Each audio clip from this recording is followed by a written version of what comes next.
Okay, so now we're back from a little bit of a hiatus. Okay, we have to take care of some stuff. We're happy to be back with you, and we have such huge Marvel news, okay? And it all surrounds Spider-Man 3, okay? Spider-Man 3 is looking to be the nexus. Wait, you mean the one with Venom, Fred? Didn't that already come out? No, sort of. Yes and no. Wait. So now we got you covered, okay? They just released stating an article reporting that Tobey Maguire and Andrew Garfield, they're back in talks with reprising their role on Spider-Man. Now, these are rumors right now, but we got you covered. It's a pretty reliable source, and even Esquire jumped in on reporting this. Oh, really? Esquire did. That's great. We might be getting a live action Into the Spider-Verse. This whole cascade of information came when we heard that Jamie Foxx's Electro. Yeah. Everyone. Is going to be in the MCU. And everyone's like, why would you bring that guy back? Like, Jamie Foxx is a great actor, but nobody in their right mind.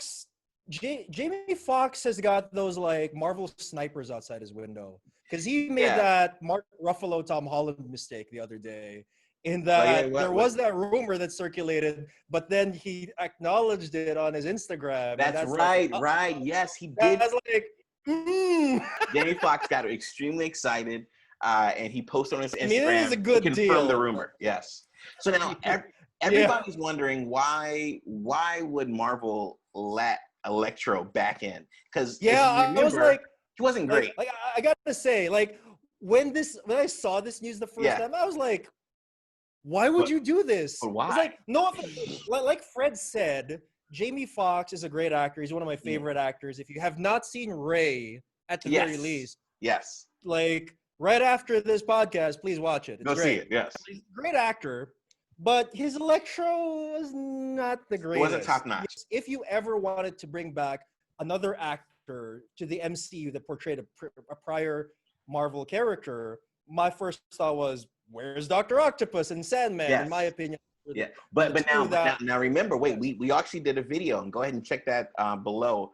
We did a video about John Cena playing Sandman, and one of my big questions was like, that's interesting, right. So if we have a Sandman coming back, then one of my questions about John Cena playing Sandman is, will there be that's an interesting thought, because he's not the original actor. The actor that played Sandman originally is great. It's pretty good. He's a great Sandman. So the question is, if you have perfect casting for that one, and then you bring Electro back, which arguably isn't perfect casting, even though Jamie Foxx is a great actor. Yeah.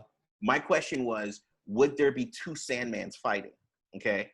From the original that's also Maguire Sandman and now the new John Cena Sandman. Going into this multiverse thing, that was like because I thought about it for a while, like, out of all of those great characters, even Green Goblin, like Willem Dafoe is great. Green Goblin not the best Green Goblin, but Willem Dafoe is great, so I would have him back. It was perfect casting, crappy script. Yeah, why Jamie Foxx though? So I thought about it for like a long time. That was like the only thing I could think about was the exact thing our man Fred is talking about right now, that they're bringing, like doing, like again, live action Spider-Verse, like he just said. Now this is it turned into a terrible, it transformed from a terrible idea to a brilliant idea. Yes. So the best thing ever. Yeah. So now, okay, all right. Now, if you remember how, there is just the reason why I think they're bringing Electro back. This is the reason why I believe so. Because if you remember in the last film, Electro vanished. Spider-Man's fighting him, okay? It's Andrew Garfield Spider-Man fighting him inside of like an electrical facility. He gets overloaded. Yeah, I remember that. Okay? He just vanishes. Oh, shit! Where'd he go? That's always been the question. Because he didn't die. He just got sort of dematerialized. I believe that once they're going to have the crossover, I think that in like all that like interdimensional energy, Electro is going to be in like the microwave cosmic background. I think Electro is going to be flooded into the, like, if they open a hole in the universe in Earth's proximity, he's just in the static electricity of Earth, and he would get sucked into whatever like new universe. There is actually precedent for this, because like remember like when Spider-Man Far From Home came out, and then the trailers had Mysterio saying that there is a multiverse, but we find out in the actual movie, joking. But the thing is, the fan like theories out there, and Mysterio says something to this extent in the actual movie, although again he was kidding, that the two snaps, Thanos' Mm. first snap and Tony Stark's second snap was so because both snaps sort of changed the universe, right? You're right. And Yes. And wait. I'm gonna stop it right was there. enough to And we got a second Thanos. All that snapping and like interdimensional like yeah, manipulation exactly. It led like to kind of another like we've already seen it. We already have a Spider-Verse because Spider-Man's in the MCU, yeah, and within the MCU we had Spider-Verse movie, yeah. right. Well, no, but even before you get to that, there's a Spider-Man. Oh, It's okay. established that the Just talking about MCU Toby. MCU has a Spider-Man. Okay, we know that. Now you have a situation, if you really think about it, there were two Thanoses. There's two Gamoras, okay? We already have a multiverse. Yeah, two Gamoras. Right? We already have a multiverse. Yeah. So that was huge. We already have a Spider-Verse. It's just Spider-Man's story within the existing universe. That's already stated. Mm-hmm. There are multiple Thanoses. There are multiple universes, which canonizes all previous Spider-Man. So my thing is, I really want the Japanese Spider-Man to be this next one. You didn't even spit on my computer. Also, no. No, seriously, Fred. When you were a kid, did you ever watch the '70s Spider-Man show? I didn't. I watched that stuff, man. So now this is my next. That Japanese Spider-Man was also great. So I think what's going to happen is, and they've already teased this with J. Jonah Jameson of the Daily Bugle being in the universe now. So we have J. Jonah Jameson, a different version of him. So all the hints are all there. Okay. They're going to do a. Yeah, I think like when that happened, like in the post credits of Far From Home, people were like, "Oh, that's awesome! They got him back." But like, and then that was it, right? People just cheered, and that was it.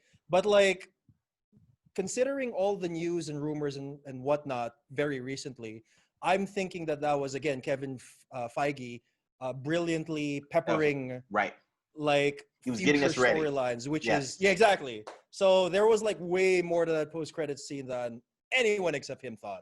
So all right, so now here's again, he's genius. Here's my theory. Here's my theory for Spider-Man 3, whatever the name might be. Spider-Man 3. I believe we're going to finally get the payoff from Andrew Garfield's supposed third movie in the MCU's third Spider-Man movie, where we're going to have the Sinister. Oh, Sinister Six? Yes. Oh, yeah. Okay. Let's think about it. Because that was the thing that was going to happen. There's a Kraven the Hunter that's already been established. That movie is going to be coming out. We got Kraven the Hunter. Yeah, that's in confirmed. Pre-production. Confirmed, we got Vulture already. We got Vulture. We've got Shocker. Oh, yeah. Okay. We got Morbius, the living vampire. In the comics, he was not initially a hero. Yeah, and he's like back and forth. He's like one of those characters. He's like, he's very misunderstood. He's like Venom. He's back and forth. Right. So it brings me to the next point. We got Venom. We've already got Scorpion. Okay, and now we've been confirmed to have Electro. Now there is no Doc Ock yet. Do you think Kingpin from Netflix is going to show up? Because he is part of this. That would be the easiest thing, because they were already talking about Kingpin. Remember, they're talking about recasting him, which they shouldn't do. Most people don't know actually that Kingpin is actually a Spider-Man villain. His first appearance is in Amazing Spider-Man number 50. Then he became a Daredevil villain because Daredevil needed villains. So what they did was they just got Spider-Man villains, and then Kingpin just became the most iconic one because of Frank Miller. And correct me if I'm wrong. Kingpin has been the leader of the Sinister Six more often than he was the leader of the he was the leader of the Sinister Six in the cartoon. That was that version. Because Kingpin was he had like a huge recurring role in the cartoon. Yes. So it just made sense that he was the big bad behind everything. The original leader, I believe, was Dr. Octopus. Right. He was like the genius that put all of the the original, like, because like there's been he was making their tech. Sixes. He was making their tech basically. Yeah. He was making. But like tech. most of the Sinister Sixes in the original comic book were led by Dr. Octopus. Okay. But like there's been a ton, and like Dr. Octopus is like Spider-Man right now. This is my theory about how this ties into the larger MCU. We're going to get WandaVision, and we're going to get the Multiverse of Madness. WandaVision and Multiverse of Madness are all multiverse movies, right? I think with the snaps and the activity of the chaos magic that's going to come up in WandaVision, and I'm so excited for that. Oh, that's going to be amazing. Oh, the trailer! I am so excited for that. I love that trailer. Like the I Dream of Jeannie thing. Oh, I love it. Oh man, it's so obvious but so great. When she's like, "We gotta fix you up." Yo, Fred, I missed this in my reaction, but did you catch it? that Monica Rambeau is in that Yes. trailer. Yes. Yeah. Of course. I missed it in my reaction, and then I realized it after. All right, so this is my point. Being ourselves. I think WandaVision and I think the Multiverse of Madness and what we've already seen with the multiple snaps and the different dimensions, bringing in the secondary Thanos, I think we're going to have a fractured universe. And in that fractured universe, it's all going to be fixed. Everything's going to be buttoned up in WandaVision and the Multiverse of Madness and the leftover stuff from the last Avengers film. But Spider-Man's going to realize that he's got some residual bad guys that have gone undetected, that have sort of like Mandela affected themselves into our world. Basically, it's going to be these people that are going to be like, I believe my world is a little weird, and they're going to kind of come to the realization they're in the wrong dimension. And that's going to be Andrew Garfield, that's going to be Tobey Maguire, and that's going to be Electro. The thing that happened in the awesome movie, but like with live action. It's so good. Yes. By the way, if you guys want to see the very first Spider-Verse story, it was actually done as the finale to the original Spider-Man cartoon in the 90s. That's when the Spider-Verse was created.